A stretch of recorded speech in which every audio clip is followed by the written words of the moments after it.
Yo, what's great in the state? It is G-Money, and I'm joined by... Electric Phil. And welcome to another episode of Edge of Your Seat Reviews. Scoops. Yeah, get the scoot on. The edge of the knee. Edge of the Need Reviews. You know what I'm saying? Whatever you want to call it, man. Look, we're going to be talking about two shows today. The first of which is episode 2 of Falcon and Winter Soldier, which came out on Disney Plus a couple days ago, man. Excellent episode, man. What'd you think about it? I think it was a great episode. I like the introduction of the new villains and the new, or just Battlestar. That's what I want to talk about. Battlestar. I like the introduction of potential villains, potential heroes, story plots. It was wonderful to me.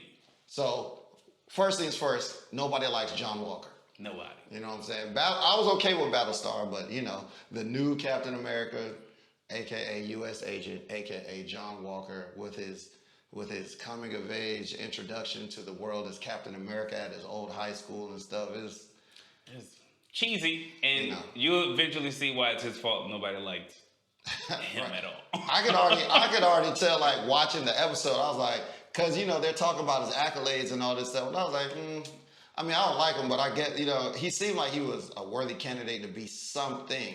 I don't know if Captain America was it, but he was worthy to be something, you know. I wasn't sure about, I don't know, I'm not sure about his strength. I know what happens. I mean, I can perceive what happens as the coming of the show, as the show develops, but I don't see, like, what would make you pick him to be a Captain America when we all know Captain America was super strong. Right. So, you know, speaking of super strong, we're introduced to the super soldiers, the ones that are in the Flag Smashers when Bucky and Sam, who finally begin their buddy cop love-hate relationship. Yeah. You know, now they're teaming up and stuff. So they go to Germany, you know, and they come across the Flag Smashers, aka the super soldiers, and you know, that's where we see the scene from the trailers where Sam says to Bucky, yo, that little girl just kicked your butt. Nah. You know what I'm saying? It was a good scene. The action. I like the introduction of the victim that ended up turning into the leader, the actual leader of the Flag Smashers. Do some history, do some research and some checking on who the Flag Smashers are, and you'll understand who she's supposed to be. Okay. Yeah, because I haven't done that yet. I haven't done no digging on that yet. But in the middle of the battle, good old Captain America, or good new Captain America, along with Lamar Hoskins, AKA they show up to assist in the battle, Battlestar. and you know, Battlestar, which isn't a bad name. It's not a bad name. It's But actually a pretty dope name. It's a cool name, but I was just thinking, like, you're like a regular dude who's in the military. Yeah, so is Cap, so you just Cap. get, like, you get to name yourself? Like, when did we He didn't do even that? have it like on this thing, man. He was just out here. It's like, your name is Battlestar, but right on your uniform it says Hoskins. Hoskins. He's about to pull the Martian Manhunter. Yeah, some people go. Some people call me Battlestar. No, they don't. And John's like, Yeah, everybody's like, we never Battlestar, called you that. bro. We never called We you just that. let you call yourself that. We don't even want to call this man Captain America. He out here with the whole shield and everything. Bruh, I swear, man. So one of my favorite parts of the episode was the total disdain that Sam and Bucky had for Captain America and Lamar Hoskins. Yeah, it brought them together. Yeah, brought them together, and like he was like, you know, if we team up or something, we like, we ain't teaming up with you, bro. You're not an Avenger. You haven't done none of this stuff. Yeah, I remember coming in thinking that the Falcon or Sam and the Winter Soldier would have this beef over being Captain America or Captain America's friendship toward one or the other. And it wasn't that. So when I was watching them become, they had like the same. Like, I don't like that dude. Yeah, I don't like that dude either. And then like their dislike for each other wasn't really like. Wasn't that bad. It wasn't that bad. It just showed up every now and then, like, you remind me of my friend. It was like how they both were like, oh, you remind me of Cap, you know, you remind me of Steve ordeal. And they kind of like didn't like each other for some weird reason. Yeah, so And then, so we get some more backstory on the Flag Smashers. You know, we find out that there are communities of people that are actually supporting them in their efforts. So like they can go certain places and civilians will just allow them into their homes and all that good stuff. Guerrilla warfare. Exactly. Yeah. Exactly. So then we come across what a few Marvel fans have known for a long time, is that there was, back in the day, a black super soldier. We like to refer to him as the real first Captain America. The real first Captain America. His name is Isaiah Bradley. And at the time, when they went to his house, I was just like, well, they're doing something. I knew he was going to be in a basement. I knew he wasn't going to like people showing up. I didn't expect his grandson to be there. I forget at the moment. Right. But his grandson being there, and I know who his grandson's gonna end up being. So, well, actually, now that I think about it, he wasn't technically the first Captain America, because he said 51 when he was telling his story. Well, the and MCU what time version of it is not. He's not the first. Yeah, exactly. In the actual comics, he's the first version of it. Right. And then the super serum didn't work on him well, so then they ended up redoing it, and it worked well on Cap. Right, that's better the on comic Cap. version. That's the comic. So Right. the MCU version. So the MCU version, Isaiah Bradley's probably the second Captain America. He is probably the second Captain. Because I know Captain America: The First Avenger took place before 51, if I'm not mistaken. I believe it was. Yeah, we gotta look at the dates on that. Yeah, I don't remember the gotta dates. check it out. But MCU kind of deep, so. Exactly. So the story is Isaiah says that back in 51, you know, people were going after Bucky. You know, he didn't know his name. People were going after Bucky, and everybody they sent after him, nobody returned. Could touch it, so they decided to send him in there. And he said, because he said prior to when Bucky said they met, he's like, if you meant by met, you meant that I whooped your ass, then yeah, we met. You mean that I'm a black man? I'm gonna say this like a black man. Right. I would say that too. Yeah, man. You mean I'm like, I put you on your ass? Where's that Isaiah Bradley movie? I need that Isaiah. I do. I Bradley actually or at need least, that Isaiah flashback. I'm about to say right? at least, or maybe not a movie. Give me an episode. Give me like a short series, like a 3-part mini series or something, man. Give us you gotta go the whole episode. Yeah, exactly. Give me 10 minutes. Right. Episode 4. Give me 10 minutes. Episode 8. Yeah, I'm with it. I'm with that. Mm-hmm. So, and then we learned about how after his missions or whatever, they locked him up for 30 years, running tests on him. Yeah. 30 years. So we're looking at the mid 80s. So he got out around the mid 80s. When did he say the time frame? He didn't say. He just said it was 30 years, but he didn't. But I'm just basing it off. He said 51, 50 to 60, 60 to 70. Yeah, mid 80s. Yeah, I'm thinking. He said, you know, they dropped him off in 51. 30 years later it would be 81. So I imagine they didn't do it immediately after that. So I'm thinking somewhere mid 50s, comes out mid 80s. Right. Crazy. And then, so that's already another dose of the racial background that this story is dealing with. Yes. Then as soon as they walk out and they're arguing, the police roll up. Yeah. And they're all like, sir, is this man bothering you talking to Bucky? Bucky. They throw that racial content in there. Yeah, they throw it in there, man. I'm not sure I was okay with it, but it was to display something. They weren't in a great neighborhood. They were in a neighborhood where the police would be. They said, is this man bothering you? And they're asking, is this man bothering you? They was like, you got your ID? He's like, I'm giving them nothing. Why are you in the neighborhood? Yeah. Exactly. This man in this predominantly black neighborhood bothering you, white sir? Right. Oh, no. But then they hit us with the switch after they figure out who they are.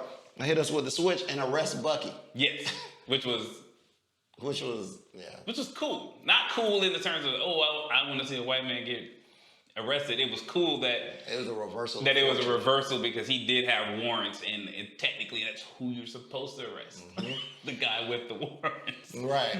Even though it took that whole same BS from the first episode. Yep. I'm the Falcon, and then everybody forgives you. Just I play for the Panthers. You're that dude. You're you're that guy. Oh, you're the famous black dude. black dude. We're not gonna do anything to you, famous black man.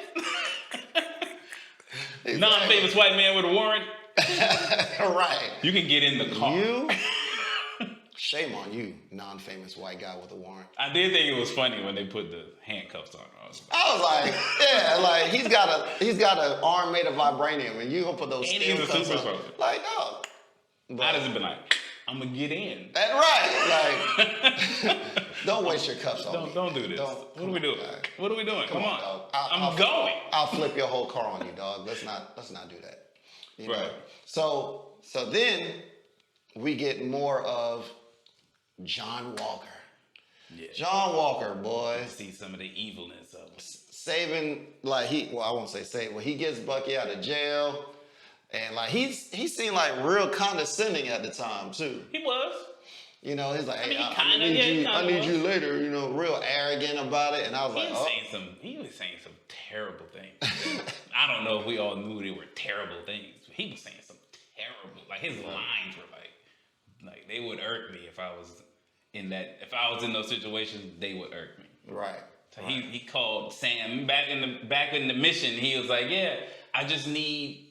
He's like, I would need Captain America's wingman. And the psychological part of that is, you call yourself Captain America, so you're just telling Sam, I need you to be my wingman. It's right. Like, yo, you're not even an Avenger, bro. That's what I'm saying. What are you doing? Bro, you've already got your black sidekick. Yeah, exactly. You got, Look, John Walker and that. Lamar Hoskins are Steve Rogers and Sam Wilson. They're diet Steve Rogers. Yeah, they are. They're great value. Great exactly. value, Captain Great America value. and Food Line Falcon. brand. Exactly. You know what I'm saying? Food Line. So the episode ends with the revelation that they're going to talk to somebody we're familiar with. Who is, because it passed in my head, who is it again? From Civil War? Oh, Baron Zemo. That's right. With the purple mask. Yes. So this is going to be interesting. We're going to see how Baron Zemo fits into this. And the Yurple mask. Eventually he's going to escape. We don't know how, but it's going to happen. How do you think he's going to escape? I don't know. You ready for the next episode? I'm definitely ready. Can't wait. I don't know how he's going to get out. My idea of it would be that they get him out somehow, but because him being out just. I don't know how he did it the last time, but yeah, he just does stuff. Yeah, so he'll find his way out. True, you know? True. And he might have the flag smashers at his side. You never know. Yeah, we got. Oof, they ain't even introduced the power broker yet. Oof. Yeah, man. So it's about to be episode. This next episode should be pretty fire. Should be good. But speaking of good episodes, we are going to transition into a show that I almost forgot about, and it was just a random night. I think it was I think it was that Thursday night or Friday night, like right after I watched. Yeah, give your story. Your origin story, how you came to Invincible. So I've always known about Invincible. Like I'm in a couple nerd groups on Facebook. So I've seen scans of the comic book, and I know that it was brutal because of the scans that I've seen. You know, I see people would share certain pages, and they were like, "Dang, somebody got messed up." You know what I'm saying? So I watched. So the show. Matter of fact, I seen a show on YouTube, a video on YouTube that was like, you know, the hottest shows coming out in March or you know, next couple months. And Invincible was up there. Now, this was February when I seen it. So I knew the show was coming up, but I didn't realize it was going to take so long. So when I came across it, it was late at night, and I was like, oh, crap, Invincible. I forgot all about this. So I started watching it. So I made one post. I was like, oh, I'm about to watch this Invincible. This is about to be dope. By the end of the first episode, which we're not going to spoil, because I have a strong feeling a lot of you haven't seen Invincible. I'm pretty sure. So we're not going to spoil Invincible. But by the end of the first episode, I had written all caps. I tagged him and like 7, 8 people. Why the hell y'all ain't tell me about Invincible? This is crazy. Look, I'm gonna say it like this. If you like The Boys, you'll like Invincible. If you don't like The Boys, you'll still like Invincible. You might like Invincible. Now, The Boys is over the top in a lot of ways. Very much. Invincible, It's animated. It's not live animated, action. so it gets away with the over the top. Yeah. Like some of the violence in Invincible it's not. First off, it's not for kids. It's not for kids. Not for kids. So Invincible is about. It's about. Invincible is about a teenage kid named Mark Grayson, and his father is Omni-Man. Omni-Man, the strongest hero on the planet. With a O. Yeah, with the O. You know. You know how these shows do. You know, somebody's always like a. Somebody's always a Superman. Yeah, exactly, Right, exactly. there's always a Superman. Just like in The Boys, Homelander is Superman. It's Superman, right? You know, so. You always have the Justice League, right? Right. Yeah. Exactly. And the Homeland. The Boys is the 7. Yeah. And in Invincible, they are called the Guardians of the Globe. You know, a straight parody of the Justice League. I mean, like they've got Red Rush. Red Rush is the Flash. They've got Darkwing, Batman, who's like Black Batman. Black Man. That's what I called him. Black Man. It was like, ooh, Black Man, Silver Surfer, Black Man. Black Man. You've got Green Ghost, who is like Green Lantern. It was like a mix, Green Lantern and the Martian Manhunter. The abilities were the same because that was one thing I did know. This is one thing you got to give some of these shows credit for, and it's one of the downfalls of some of the superhero shows that do this is you take the Justice League and then you either give somebody each ability, or you figure out some way to do a great remix of it. Right. So I think the Green Ghost is a great remix of the Green Lantern and the Martian Manhunter because you get that same phase ability. Pretty much all she did. Right, because they also have Martian Man. I couldn't remember his name, but I didn't know it was Martian. But he was more like more like Mr. Fantastic. He's more like Mr. Fantastic. He's more like what's the dude from DC, the version of Plastic Man? He's more elongated man. Yeah, elongated. He's more like that. Yeah. With his little alien things. Yeah. Then you have Aquarius, who's just a big fish that can talk. It's like a grouper. He's like an anglerfish with and then he's supposed to be water like, powers. He's like Aquaman, obviously. And then the one that I'm lost on is the Immortal, because I don't know who the Immortal is supposed to be. We skipped the War Woman. Oh, I'm sorry, War Woman. They ain't even War tried. Woman. Come on now. They just went WW. We can't say Wonder. Exactly. She fights war. She does the same thing, except she doesn't have a last. Wait, she might have a last. She might. She had a weird helmet. Right, and then like I said, the Immortal. I don't know who the Immortal is supposed to be. It's like I'm not sure. It's like I don't know if he's watered down Superman because he can fly and he's strong, but I don't know what else. I would say I don't really because my brain can't really process all the Justice League members from like the Justice League cartoon. There's too many of them. It's way too many of them. Especially when you watch Justice League Unlimited. Yeah, it's just I don't know who that would be. I can't say Red Tornado. I can't say Cyborg. Yeah. Matter of fact, that reminds me when you finally first started watching Invincible and you messaged me. You was like, man, who is this Booster Gold looking? That was the first thing I said. He was like, yo. All right, my little origin story on how I found out the show is we're gonna start from G-Moniy putting out the Facebook message. Now I'm not even on Facebook like that. I just get an email and I'm like, what's this email from G-Moniy? Facebook saying G-Moniy tagged me. I look at it and see it in the email, and he's basically cussing everybody out. Cussing everybody out about saying, telling me about I don't even know about the show. I was like, whoa. Right. So I go and I look. It's like, okay, Amazon. I'll see it. And the reason I didn't watch it was because I was like, who's this Booster Gold looking at? He looks like Booster Gold to me. Right. So why do I want to watch the show on Booster Gold? Justice League Unlimited did a great job with Booster Gold, so I didn't pay it no mind. I came at Phil and the others with some real Arsenio Hall energy, like from Chappelle's show. Hey man, why you ain't tell me the cheese was so good? Huh? Hey, why you ain't tell me the cheese was so good? That's the kind of energy I came at him with. And then I came right back with the energy, like, yo, I should have been making posts about you. Right. I didn't know about this. This is crazy. And it's the part that we're not gonna. Yeah, we're not gonna spoil it. But look, so and we did all that, didn't even say what it's about. So Invincible is about Mark Grayson, who is coming of age. Right. He's getting his powers because his father is Omni-Man.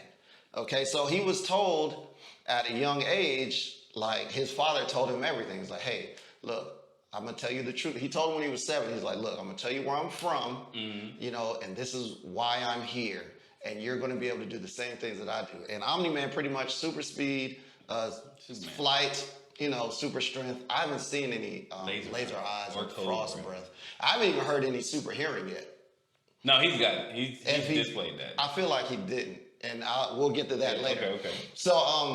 So you know, in the first episode, he gets his power. He's a 17-year-old kid. You know what I'm saying? He gets his powers, and he's learning how to fly and all this stuff. And he even starts to fight crime a little bit.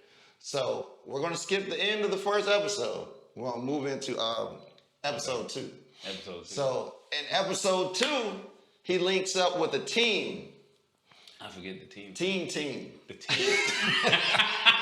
Come on, man. Come on. Look, and like I said, there's some ups and downs on the show. It is, man. I mean, you got the GGs and then you got the TTs. And so look, Invincible is a comic book from 2003. It was made by Robert Kirkman, the same guy that created the Walking Dead comic.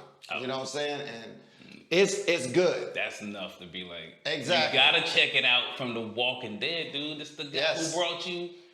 Get your head bust, Dale. Bruh, I swear, man. So I don't want to spoil too much of it, but I was trying to figure out which fights I do want to talk about. I do want to talk about the alien invasion. You can talk about the very first episode fight with the Mauler twins. Oh yeah, that's episode right. So that's how the show kicks off, with the Guardians of the Globe in action against the Mauler twins. Yeah. Two big blue creatures who two big blue clones. Yeah, clone creatures. Who refuse to believe that they're the clone. Is the clone, which I love. I've seen so much clone superpowers before. There's actually 2 clone superpowers in the show, but that one in particular is just hilarious because we don't even know. Yeah, exactly. We don't know. There's like no way to tell. There's no way to tell. They don't have no marks on them. Nothing. It's just it ends up being who has the best one-liner. They look different, but it's like you can't tell if they look different because one is the original and the other one to look different, or that was the original. It's like you just can't tell, man. But they go on to fight and destroy the White House. Yeah. Well, they try to. They do. Yeah. So, you know what I thought was funny? In the beginning, when the Red Rush is saving people, and they all start throwing up. You're like, zip. He's like, I'm sorry, dude. Can't go this fast. There was a lot of funny stuff in the series, but I think I'm thinking like episode 2. So, you know, most of the show is about Mark Grayson, who chooses the name Invincible. And one thing, you're either going to like it or not like it. And this thing is, whenever he's about to say his name, is when the title screen pops up. Did you notice that every time the title screen shows up, more blood and more blood? Yes. Yes. I was like, oh, this about to get real. Every episode, I would say, gets disgusting. Well, look, it definitely starts. It starts at a high, man. I'm gonna tell you. The first episode is really good. Like it starts off, it builds the world, and then at the end of the first episode, you're gonna be like. Unless you read the comic. If you read the comic, then next episode. Then you know. Actually, even if you read the comic, because in the comic, that doesn't happen for till the 6th or 7th issue. I heard it's more of a slow build than the show is. And you know what? Look, this show made me read the comic. Like after I watched the 3rd episode, I was like, oh no, I need more. Yeah. I need more. So I've read deep into volume 2. I've read about 20 some odd issues. 50 issues? Yeah, it's a lot. I've read first off, Invincible is extremely accurate to the comic. It's about 85% accurate. There's only there's only a few minor things that are off. Like like the love interest in the TV show Yeah, is a black girl. Was it the genders, or they said some of the genders? Some of the genders have and changed. Some of the races have changed, right? Yeah, some of the genders are changed. Like his girl, like the girl he's interested in the show is black. In the comics, she's white. Okay. And then the Green Ghost is, I think he's a dude in the comics, and he's a woman in the show. Black woman in the show. Yeah. And I think he's a black dude. And then the wife, Omni-Man's wife, she's a white woman, right? I can't tell. I think she's. Oh, no, she's like Spanish. She's like. I've seen the images. Either Spanish or maybe mix like between Asian Spanish, descent, white. something like that. And then in the TV show, she's clearly Asian. Yes, exactly. And then Mark being clearly Speaking of half that, Asian. Yeah. Speaking of that, Mark Grayson is played by Steven Yeun, who played Glenn in Walking Dead. My bad. I said Dale get his head bust. Yeah. It was Glenn get his head bust. Spoiler. In The Walking Dead. Even though that was like, what, 4 years ago? 4 years ago. That's not a spoiler. They got a whole Tekken dude in. Oh, yeah. Negan's I know. But look, I'm trying to tell you. Oh, there's one part that I am going to tell you guys about. Okay. So the alien invasion, right? Oh, I like that part. The alien invasion, these aliens invaded 3 times. Now in the comic, they only did it once. But they invaded 3 times. I think it was episode 2. And like they find out, the people, like the heroes, the team, they find out their weakness, you know? So each time they come back, you know, prepared for their weakness. So and I think how they do it is impressive because they're if you remember World of Worlds, Tom Cruise, aliens showing up on Earth, and you want to give like a real view of how aliens might show up. Even if aliens show up, there could be things that can take out aliens without humans having to do much. And in this one, that's the first thing I thought about. I was like, this one has that. In the World of Worlds, they have it. It's just viral. It's just like, the bacteria and the stuff that normally takes us out, that our immune system takes care of, they have nothing to prepare them for that. Right, and it's slightly different. And it's slightly different, but it works in my opinion. First off, the aliens came in messing everybody up. Yeah. Like I'm talking about these, they was dying, like people getting shot and split in half. In the episode 1, it's brutal. Yeah. It's only brutal because of who it is. Yeah. In episode 2 with the aliens, multiple. Those are regular people. Like with no powers and stuff. I was just in there like, I hope my son does not wake up. Bro, I told you, don't watch it. Yeah, no. This might be a nightmare. Yeah, exactly. So, man, I just laid off, you get to see a vision of how ridiculously savage Omni-Man can be in episode 2. Is it? Well, in 2. 2, okay. Because the alien invasion. Oh yeah, okay, yeah. I'm sorry, okay. So he flies to their world, and when I tell you, when he look, I'm trying not to do too much cussing, but he fucked that planet up.